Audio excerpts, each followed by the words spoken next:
สบายดีทุกๆคน Welcome to Whispering Lao Voices, a podcast that gently immerses you in the beauty of the Lao language. Today, we'd like to invite you to discover our mini-series, Le Fil de Soie. Join Nali, a young French Laotian woman, as she embarks on her first journey to Laos, a journey filled with discovery, connection, and emotion. This first whisper focuses on emotions. Part 1 introduces key Lao terms related to emotions, paired with practical example sentences to deepen your understanding. Part 2 weaves some of these terms into a short story narrated in Lao. A phonetic transcription will guide you, especially if you're just beginning your Lao learning journey. Finally, in the third part, the story will be narrated again, this time with a translation, to help strengthen your understanding. Before we begin, take a moment to settle in comfortably. Take a deep breath and clear your mind.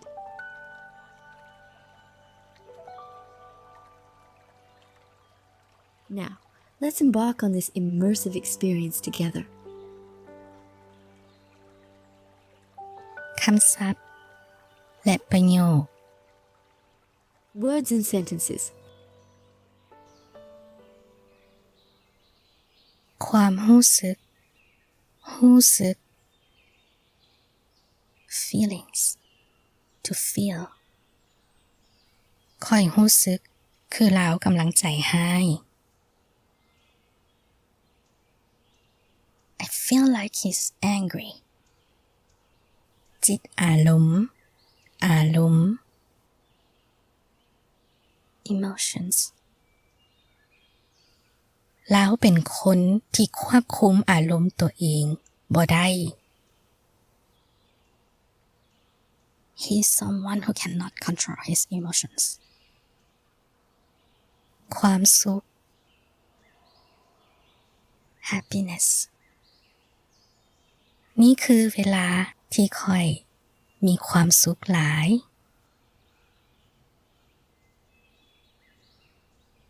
This is a moment of pure happiness for me ดีใจ มีความสุข to be happy ค่อยดีใจหลายที่ได้เดินทางมาในครั้งนี้ I am very happy to have embarked on this journey ความย่านกลัว fear ย่านในสิ่งที่ค่อยจะพบเห็น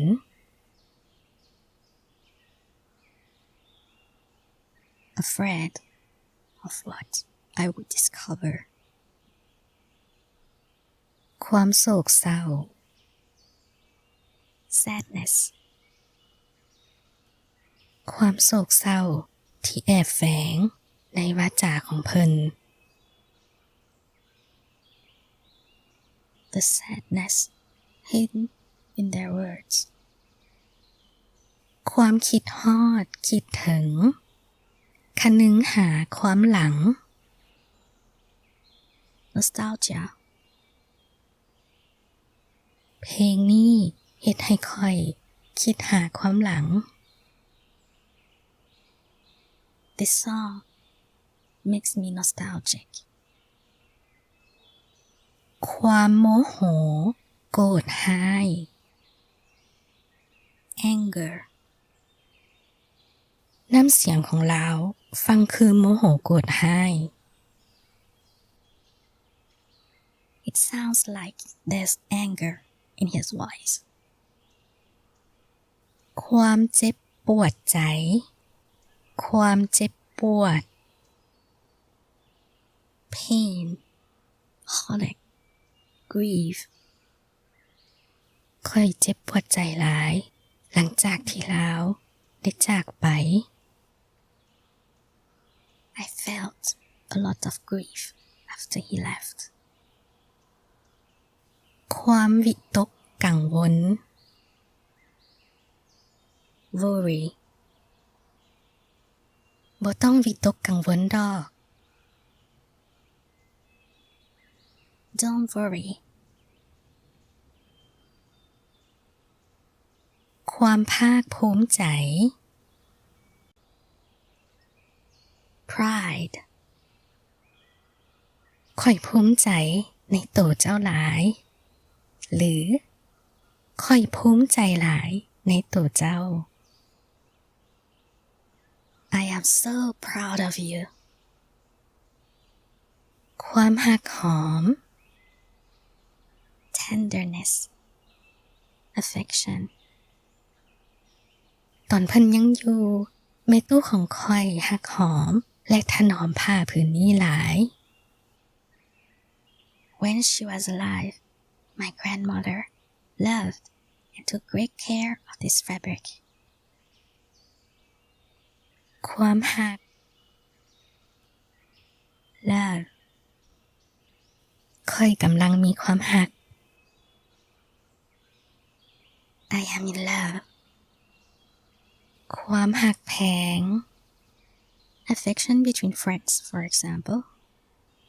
ความหักแพงในมิตรภาพของพวกเขาบ่เคยเปลี่ยนแปลง The affection in our friendship has never changed. Now let's dive into Noli's story and let her journey inspire your own connection to the Lao language. ไม่คำเส้นสุดท้ายมื้อนี้ตื่นขึ้นมาแต่ห้องเศร้าท่ามกลางความเงียบสงบนั่งอยู่ระเบียงห้อง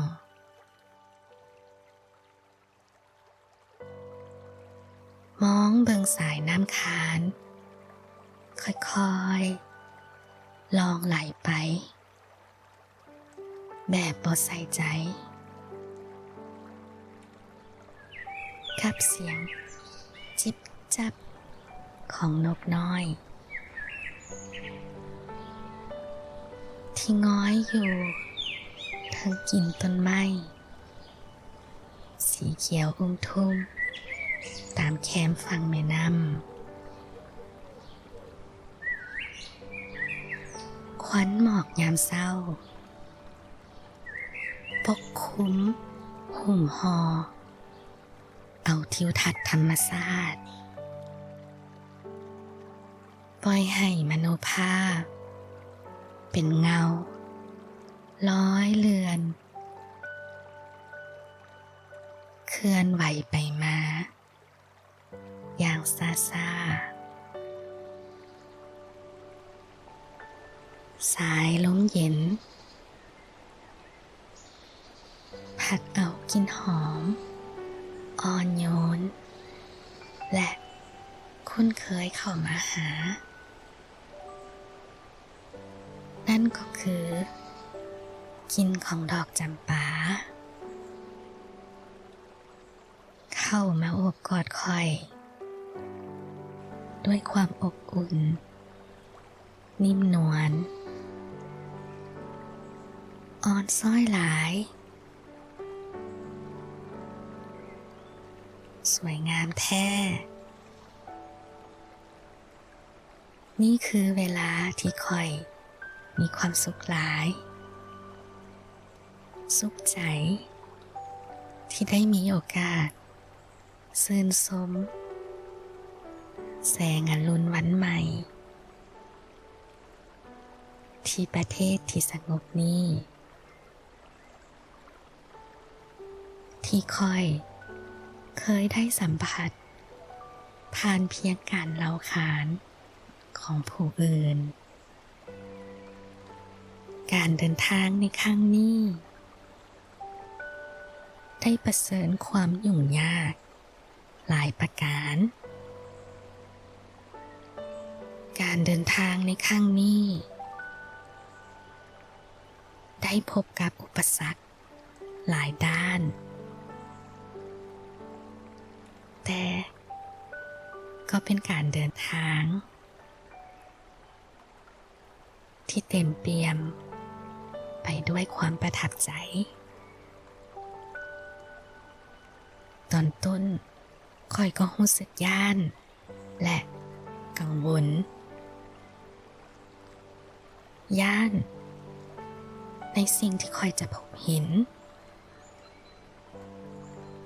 แต่ก็ย่านว่าเวลา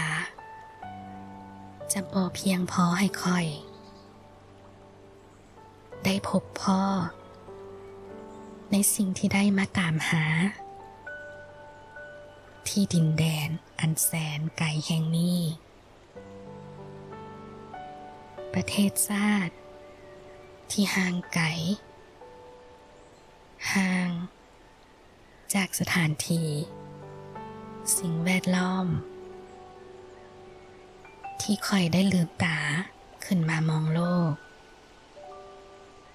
ห่างจากสังคมวัฒนธรรมที่ค่อยได้เติบใหญ่ฮู้จักดินแคว้นแดนไกลที่บรรพบุรุษค่อยได้กล่าวถึงมาตลอดด้วยความคิดฮอดคิดถึงและคนึงหาความหลังความโศกเศร้าที่แอบแฝงในวาจาของเพิ่นความโมโหโกรธห้ายเจ็บปวดและวิตกกังวลย่านกลัวว่าเฮาลูกหลานผู้เกิดรุ่นจะลืมหรือค่อยควรจะเว้าว่าจะบ่ฮู้จักว่าหากเข้าเต้าตระกูลส่วนหนึ่งของเฮาอยู่แห่งใดว่าจิตสำนึกตนตัวส่วนหนึ่งของเฮาอยู่หนใดแต่สิ่งสำคัญที่สุดคือความหักหอมสื่อทางคำเว้าความหักแพงแสดงทางวาจาและความภาคภูมิใจถ่ายทอดออกมาเวลาที่เพิ่นเล่าเรื่องเมืองลาวความรู้สึกและจิตอารมณ์เหล่านั้นได้จูงใจนำพาค่อยมาอยู่จุดนี้ในขณะนี้ณเขตแดนที่ค่อยบ่เคยได้มาเยี่ยมยามสัมผัสแต่ก็รู้สึกลึ่งเคยอย่างน่าแปลกใจการเดินทางน้ำเอาผ้าไหมผืนเก่าๆผืนนี้ที่แม่ตู้ค่อยได้ปล่อยไว้ให้เป็นมรดกค่อยบ่คิดเลยว่าจะสามารถซ่อมแซมบูรณะลวดลายสายไหมคำที่ลุ่ยเหี่ยนขาดไปกลับคืนมาได้แต่ด้วยความเอื้อเฟื้อเอื้ออารีของสร้างศิลปินที่ได้เอาใจใส่ปกปักรักษาสืบทอดศิลปะหัตถกรรมอันละเอียดอ่อนและเก่าแก่ล้ำค่านี้ผ้าไหมสายคำที่ลุยเฮียนมนหมองของค่อยก็ได้กลับมามีชีวิตอีกครั้งทุกๆครั้งที่ดวงเข็มนั้นได้นำเอาสายไหมคำพ่นขึ้นมาความคิดของค่อยก็เริ่มกระวนกระวายแต่เมื่อลวดลายเริ่มมีรูปทรงกลับคืนมาจิตค่อยก็เริ่มทุนเทียง และเมื่อสายไหมคำเส้นสุดท้ายได้ถูกแซวลงใส่ผืนผ้าใจค่อยก็สงบลงอยู่พุ่นอยู่ถึงจอมผู้สีลวดลายไหมคำก็ค่อยๆเลื่อมเหลืองเฮืองหุงขึ้นมาดังกับว่าสายไหมเหล่านั้นกำลังฟ้าวดูดเอาประกายแสงสุดท้ายของวันเข้าในตนก่อนที่พระอาทิตย์จะล่วงลับขอบฟ้าไปดังดูดเอาพลังชีวิตกลับขึ้นมาใส่ตนภายหลังที่ได้เศร้าหมองมืดมนมาหลายปีค่อยดีใจหลายที่ได้เดินทางมาในครั้งนี้บ่คิดเลยว่ามันจะขุ่นเข้มเส้นนี้และบ่เคยคิดว่าผ้าไหมลายคำเก่าแก่ผืนนี้จะไม้คอดทอดแก้หลายสิ่งหลายอย่างเกี่ยวกับครอบครัวของค่อยและ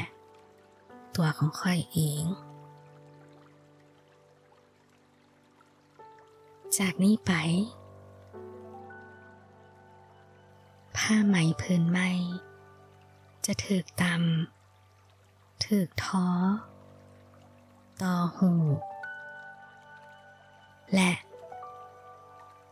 สายไหมค้ำเส้นไหมก็จะถูกวางลงปักใส่แซวตามขอดเคี้ยวกันไปเพื่อสร้างลวดลายมาเล่าขานเรื่องราวใหม่ๆสืบทอดต่อกันไป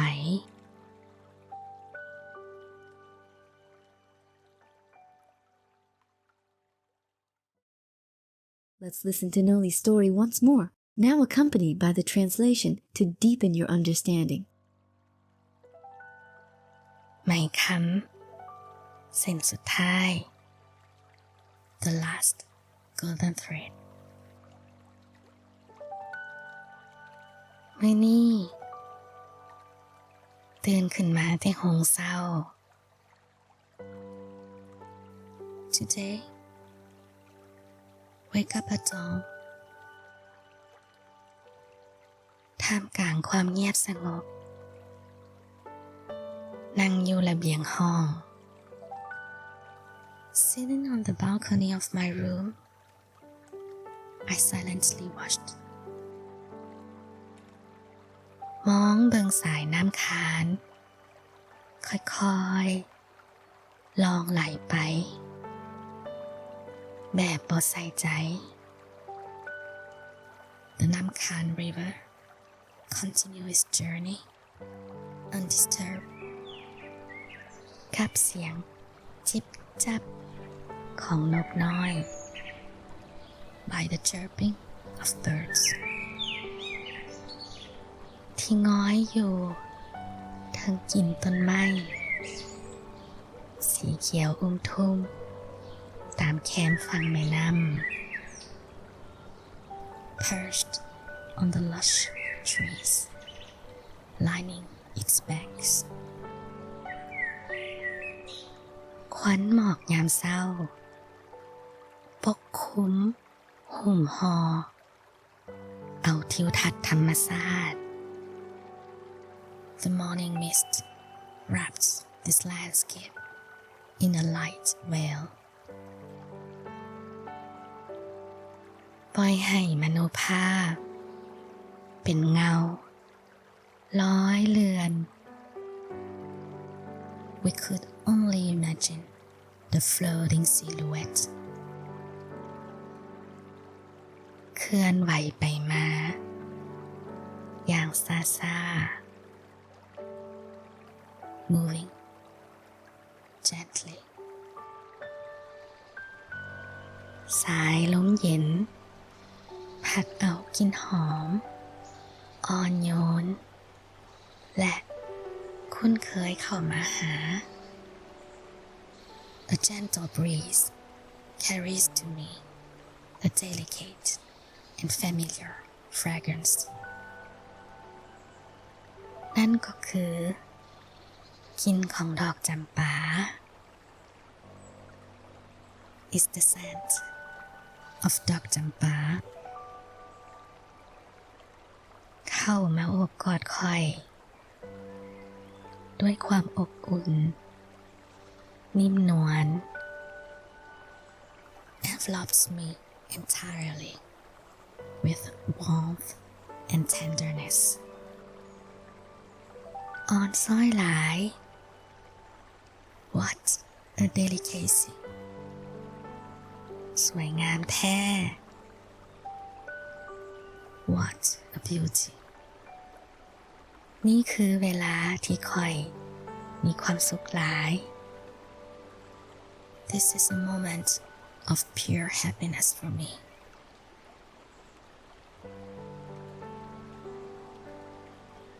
สุขใจ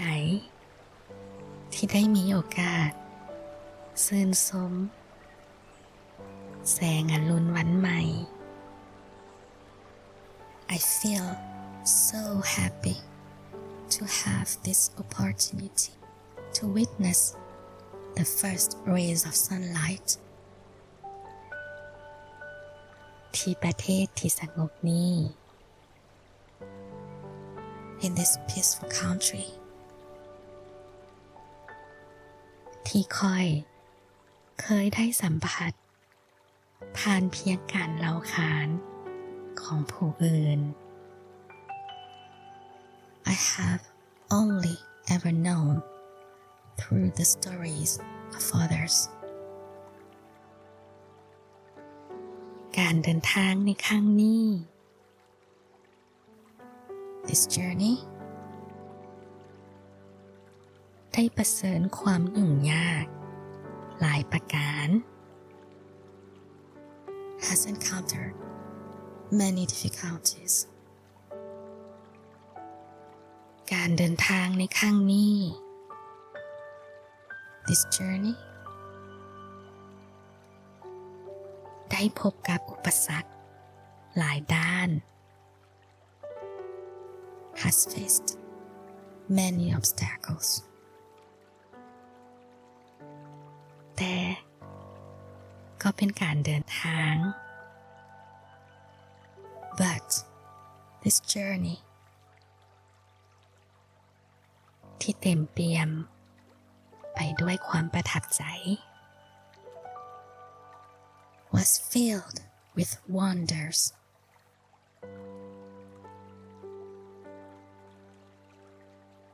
ตอนต้นค่อยก็รู้สึกย้านและกังวล It's true I was afraid at first ย้านในสิ่งที่ค่อยจะพบเห็น afraid of what I would discover แต่ก็ย้านว่าเวลาจะบ่เพียงพอให้ค่อย but also afraid that I wouldn't have enough time ได้พบพ่อในสิ่งที่ได้มาตามหา to find what I came here to look for ที่ดินแดนอันแสนไกลแห่งนี้ in this distant land ประเทศชาติที่ห่างไกล this distant country ห่างจากสถานที่สิ่งแวดล้อม so far from the environment ที่ค่อยได้ลืมตาขึ้นมามองโลก where I was born ห่างจากสังคมวัฒนธรรม so far from the society and culture ที่ค่อยได้เติบใหญ่หู้จัก in which I grew up ดินแคว้นแดนไกล a distant country ที่บรรพบุรุษค่อยได้กล่าวถึงมาตลอด My ancestors have always spoken of ด้วยความคิดฮอดคิดถึงและคนึงหาความหลัง with nostalgia ความโศกเศร้าที่แอบแฝงในวาจาของเพิ่น the sadness hidden in their words ความโมโหโกรธห้ายเจ็บปวดและวิตกกังวล their anger pain and worries ย่านกลัวว่าเฮาลูกหลานผู้เกิดรุ่นจะลืม fear that we the children of the younger generation would forget หรือค่อยควรจะเว้าว่า or I should rather say จะบ่ฮู้จักว่าหากเข้าเต้าตระกูลส่วนหนึ่งของเฮาอยู่แห่งใด that we wouldn't know where a part of our roots is ว่าจิตสำนึกตนตัวส่วนหนึ่งของเฮาอยู่หนใด where a part of our identity truly belongs แต่สิ่งสำคัญที่สุด but most importantly คือความหักหอมสื่อทางคำเว้า There was tenderness in their words ความหักแพงแสดงทางวาจา Love in their voices และความภาคภูมิใจถ่ายทอดออกมา and pride radiating เวลาที่เพิ่นเล่าเรื่องเมืองลาว from their stories about Laos ความรู้สึกและจิตอารมณ์เหล่านั้น These feelings and emotions ได้จูงใจนำพาค่อยมาอยู่จุดนี้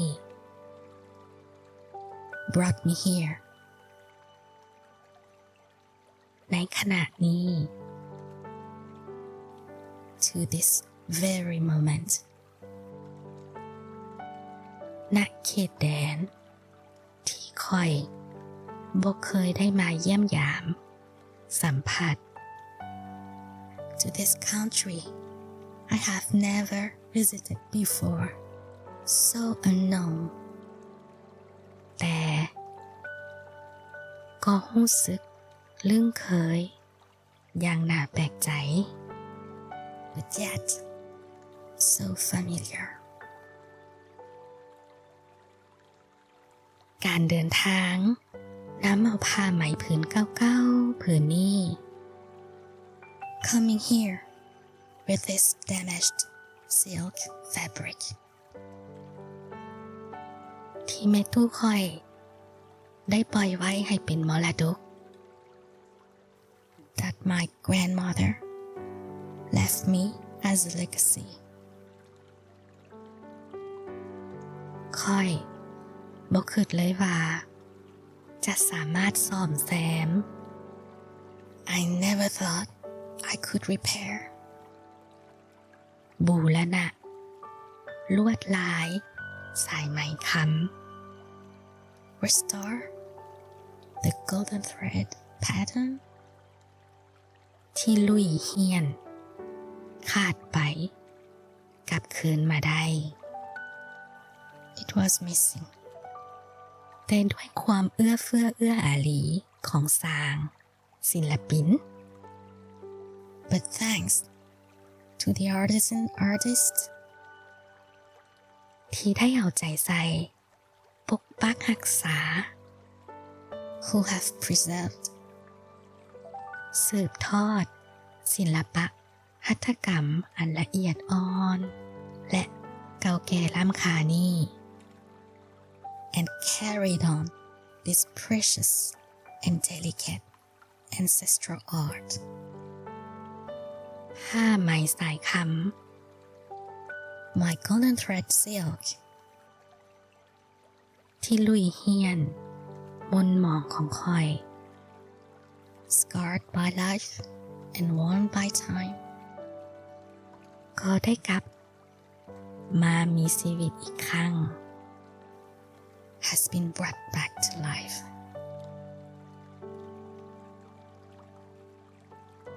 ทุกๆครั้ง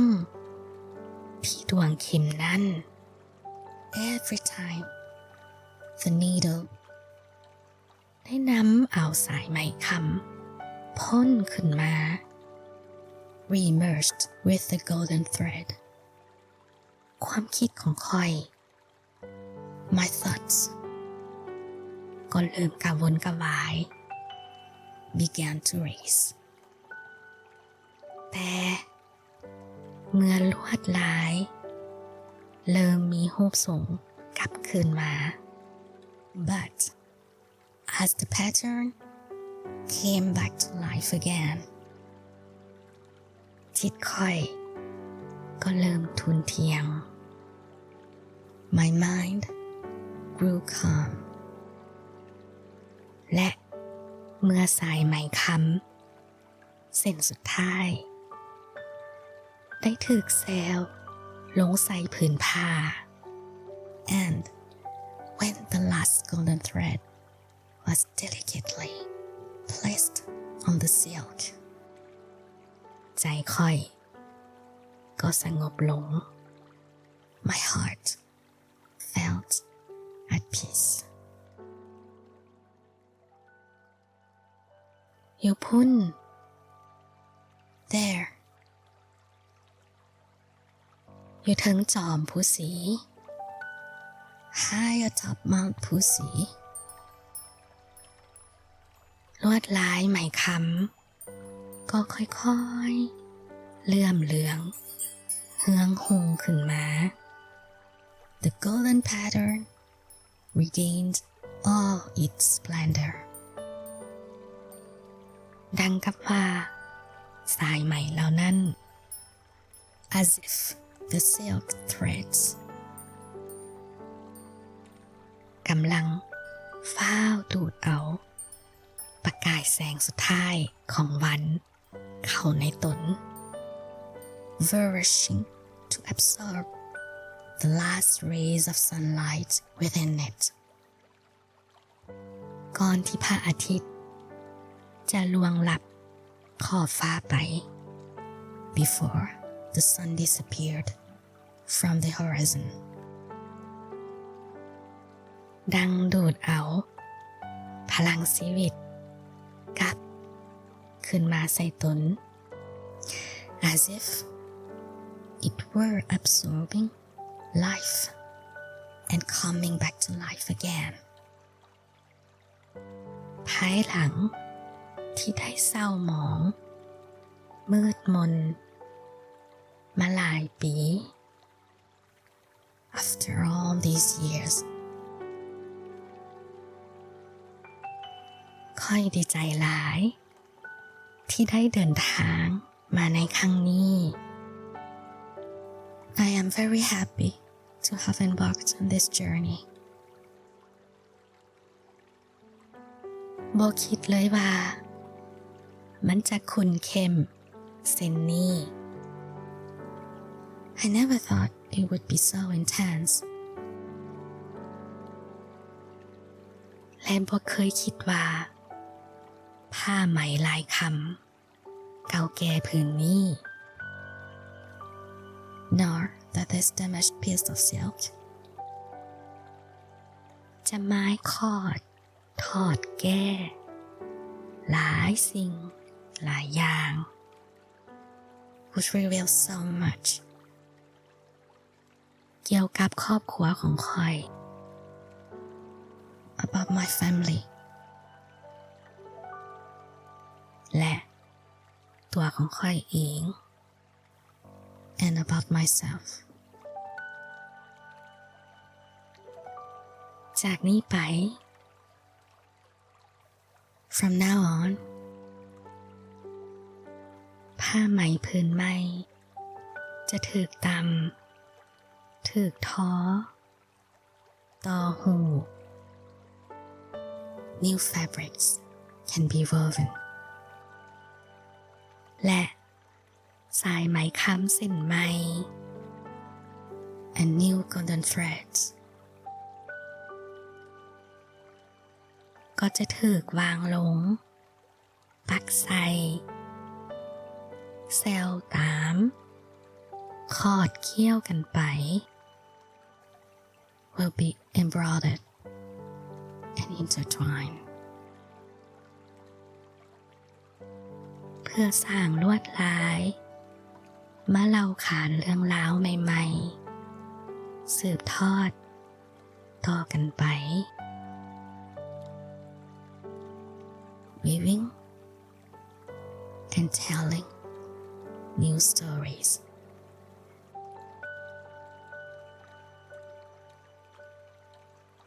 ขอบใจหลายๆและพบกันใหม่ในวัยๆนี้